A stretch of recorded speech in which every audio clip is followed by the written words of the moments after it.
Melayani Tuhan, jangan sia-siakan waktu yang Tuhan beri. Hidup ini hanya sementara. Oh Tuhan, pakailah hidupku selagi aku masih kuat. Bila saatnya nanti ku tak berdaya lagi, hidup ini sudah jadi berkah.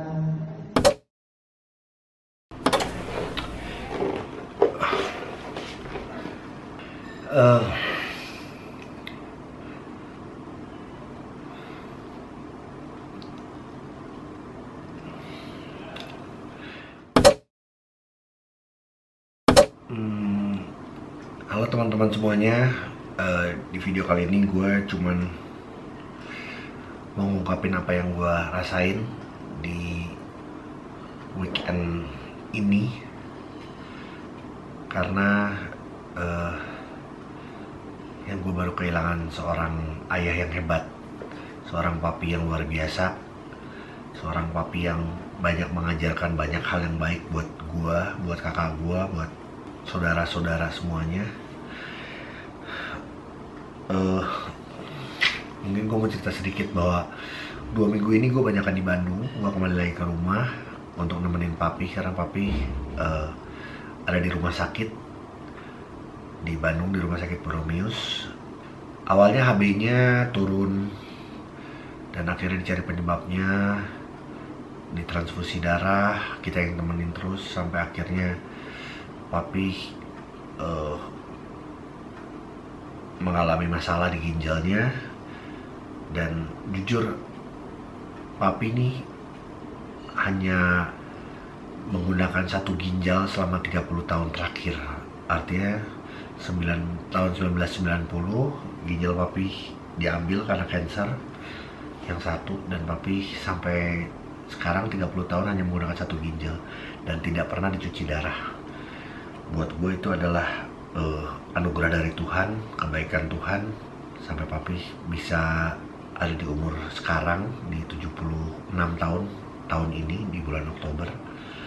Dan kemarin ada masalah di ginjal, akhirnya yang harus dilakukan adalah cuci darah. Itulah cuci darah pertama papi dalam hidupnya dan harus kita jalani. Tapi keluarga sudah dipanggil karena ini resikonya cukup besar untuk papi yang ada masalah dengan jantung, ada masalah dengan paru-paru. Akhirnya kita mengambil satu keputusan bahwa kita harus berjuang buat papi, apapun yang dilakukan, karena papi sudah banyak berjuang buat kita anak-anaknya. Dan cuci darah diambil dengan resikonya banyak hal, tapi puji Tuhan berhasil. Cuci darah pertama, cuci darah kedua, 2 hari kemudian cuci darah ketiga. Nah setelah cuci darah ketiga ternyata ada satu permasalahan lagi, di mana papi perutnya kembung. Dan akhirnya mencari tahu gimana, tapi papi tidak bisa buang air besar. Dan permasalahan ginjal pun juga papi berarti sudah hampir 1,5 minggu tidak bisa buang air kecil juga. Itu yang membuat keadaan papi lumayan berat, tapi papi masih selalu sadar, masih selalu ngobrol sama kita, bahkan setiap hari kita masih selalu berdoa. Dan akhirnya singkat cerita di hari Kamis malam, di Kamis siang papi dicuci darah lagi untuk yang keempat kalinya. Tapi karena perutnya begitu sakit, karena nggak bisa keluar, nggak bisa buang air, akhirnya harus disedot pakai sonde, jadi diambil dari hidung. Dan setelah itu supaya gasnya keluar, makanannya keluar, dan lain-lain.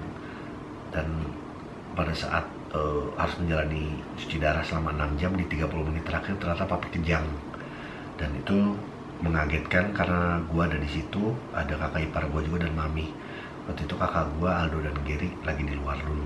Dan kaget banget karena mata papi pun udah ke atas, kejang. Akhirnya cuma 5 detik berhenti. Setelah itu papi pun sadar, tapi papi bilang, aduh papi capek gitu.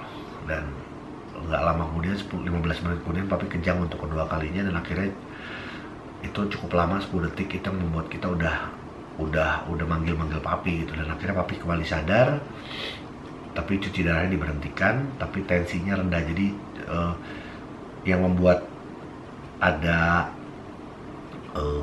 kejang itu karena yaitu tensi darah yang tiba-tiba turun, papi sampai di 70/40 gitu loh, dan normalnya adalah di 140/80 gitu ya kan. Dan hari itu balik lagi ke ruang biasa, tapi emang tensinya rendah sampai malam. Heart rate-nya pun tinggi sampai 130. Akhirnya dokter memutuskan untuk ditaruh di ICU karena lebih terjaga lah gitu, lebih bisa dipantau. Dan akhirnya malam-malam gue udah pulang, kita balik lagi ke rumah sakit, karena kan yang nemenin biasanya mami dan kakak Aldo. Dan gue balik lagi untuk nemenin papi untuk untuk ke ICU. Dan sebelum itu kita masih ngobrol papi biasa, kita masih berdoa. Bahkan sebelum pindah ke ICU kita doa lagi yuk. Akhirnya kita doa, Kak Aldo yang pimpin doa. Setelah kita bilang amin, ternyata papi menambahkan beberapa kata lagi, yaitu pas kita ngomong amin, papi menambahkan dengan sampai selama-lamanya. Nggak ada hal yang mengagetkan pada saat itu, cuman setelah papi nggak ada, kita baru berpikir bahwa itu mungkin satu tanda bahwa selama-lamanya adalah papi selama-lamanya meninggalkan kita semua gitu loh, keluarga dan teman-temannya, saudara-saudaranya. Setelah itu dibawa ke ICU dalam keadaan masih sadar, semua baik-baik aja. Akhirnya gue pulang sama mami 1:30, karena yang nemenin kakak, karena kan di ICU harus di luar di kursi. Kita pulang, udah ditinggalin, dan akhirnya jam 4 pagi gue dapat telepon dari Kak Aldo dalam keadaan yang sudah tidak baik ya, tentunya maksudnya dalam berbicara dalam keadaan yang terisak-isak gitu, bilang bahwa udah lu sama mami cepet kesini, jantung papi sudah berhenti gitu. Dan gue langsung bangunin mami, dan gue bingung juga caranya untuk gimana, tapi mencoba untuk tenang, tapi berat buat gue juga. Dan mami dibangunin jam 4 pagi, mami udah ada ngerasa sesuatu, mami kaget. Akhirnya singkat cerita gue coba bawa mami ke rumah sakit, ke ICU, dan di ICU ternyata papi sudah nggak ada. Nggak pernah nyangka begitu cepat papi meninggalkan, nggak pernah dalam keadaan koma, nggak pernah dalam keadaan yang tersakiti, karena masih ngobrol, masih berdoa bareng, bahkan masih senyum. Tapi ternyata sampai selama-lamanya adalah kalimat terakhir dari papi buat kita semua. Dan papi sudah meninggalkan kita, meninggalkan gue, meninggalkan Kak Aldo, Kak Geri, dan mami. Tapi begitu banyak hal yang baik yang papi sudah berikan buat gue dan keluarga. Hal yang paling gue ingat adalah papi selalu mengingatkan gue untuk selalu akur sama saudara, untuk selalu saling mengasihi, saling menolong. Papi selalu ngomong, jangan sampai adiknya atau kakaknya terjatuh, sebelum terjatuh angkat dulu. Jangan sampai kakak atau adiknya tergeletak, harus saling bantu. Itu yang paling diingat. Dan papi emang orang yang banyak membantu. Kenapa gue bisa ngomong gitu? Karena ternyata pada saat papi udah gak ada, orang-orang yang datang semuanya cerita bagaimana kebaikan papi. Dan balik lagi, berat buat keluarga, sedih buat keluarga, banyak air mata yang dikeluarkan oleh kita semua, gue dan keluarga.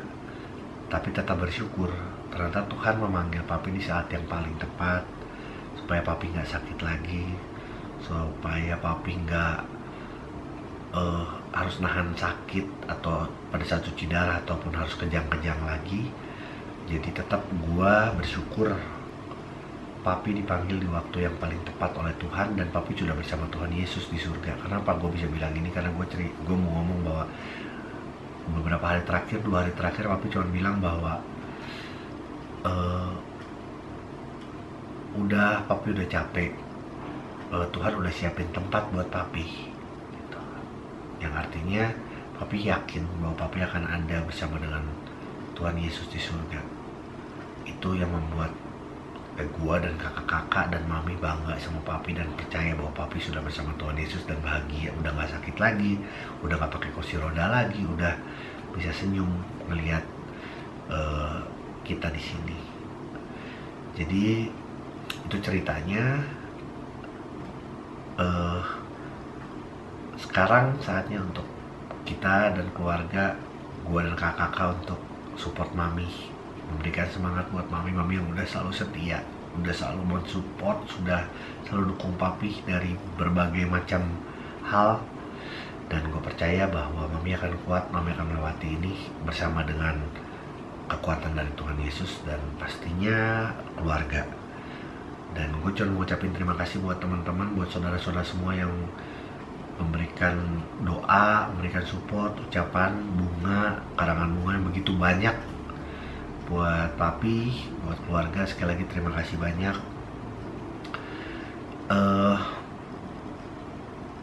Terakhir gue cuma bilang satu hal yang menyedihkan, gue emang berdoa supaya papi sehat. Pada saat papi sakit, gue berharap papi sehat karena Kamis atau Jumat masih belum tahu. Papi akan dapat 1 cucu lagi dari gue, dan gue pikir papi akan bisa melihat, papi akan bisa bertemu sama cucu ke-7 papi. Ternyata enggak, tapi pasti papi bahagia kok melihat. Sebentar lagi papi punya cucu yang ke-7, sebentar lagi gue punya anak yang kedua. Tapi semuanya emang harus disyukuri, semuanya harus dibawa dengan ucapan syukur. Jadi itu aja. Sekali lagi terima kasih buat saudara-saudara.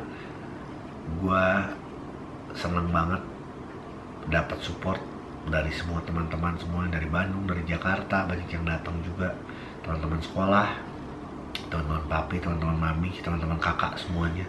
Sekali lagi terima kasih.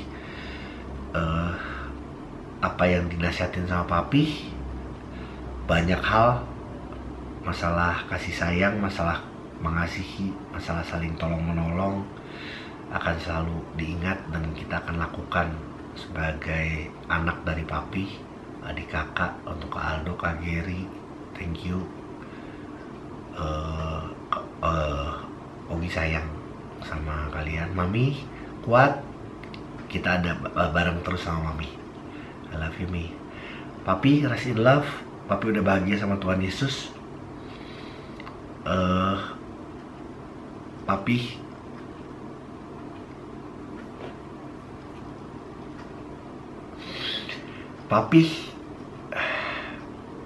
the best papi in the world. I love you, Pi.